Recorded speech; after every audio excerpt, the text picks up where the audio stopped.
Welcome back. It costs an average of $10,000 a year for childcare in the U.S., and often it's a lot more than that. Prices that are unaffordable for many Americans, and it could get a lot worse on September 30th. That's when the emergency childcare funding that Congress allocated during the pandemic, which included $24 billion in childcare stabilization grants, is set to expire.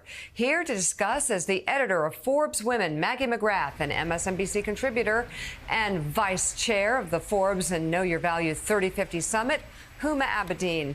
Maggie, your team's been covering this extensively at Forbes Women. Walk us through some of the biggest ramifications for families, child care facilities, and the broader economy. Well, Mika, the ramifications could be devastating here.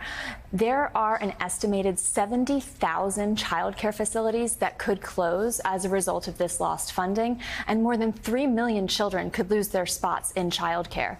It's worth noting that even if all those facilities don't close, there will be kids who lose their spots because tuition will go up because of the lost funding, and it will become even more unaffordable. Meanwhile, the cost to parents, $9 billion in lost earnings from reduced working hours or leaving the workforce entirely.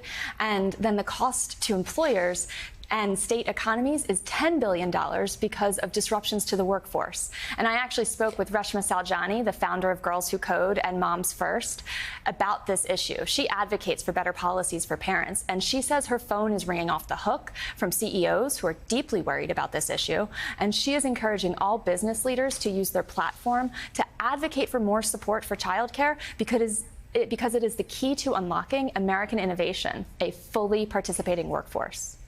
And Huma, I'm thinking about the moms who are going to be impacted here, many who return to the workforce in record numbers since the pandemic wound down. How are they going to get child care? And how concerned are you about this sort of threatening women's recent workforce gains?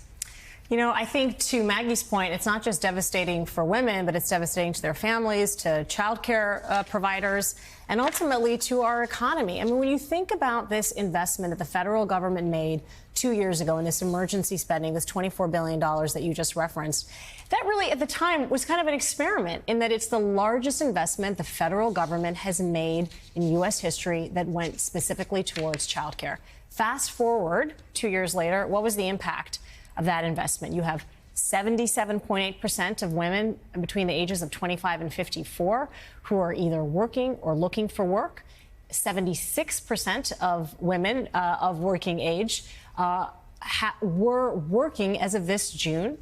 You have 10%, the workplace gender gap has actually shrunk to 10.5% as of August, which is a record low. And finally, which when you think about this number, 70% of women who have children under the age of 5 were employed in June of this year. These are measurable numbers. And if you're going to take all of that away at a time when childcare costs are going up, not down, families are paying more for childcare than they are for their mortgage. These are ramifications that we're not just, we're not standing at a cliff. We're about to get pushed off in a week, and Congress has to act very rapidly, or we're going to be in the midst of a crisis that we've already, had going on and will only get worse.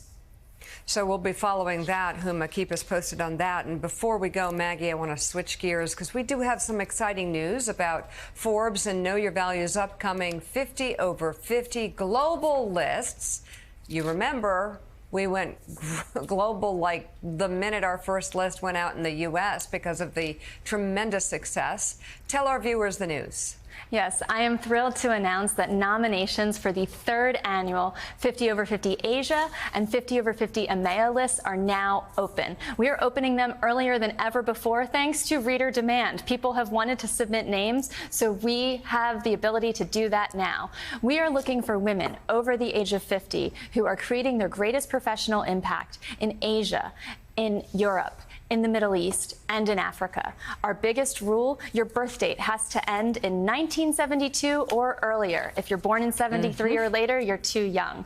And we are, as ever, looking across every sector for founders, for CEOs, for scientific visionaries, for culture creators. So if that describes you or someone you admire, please go to Forbes.com to nominate them today. You have until December 10th to do so.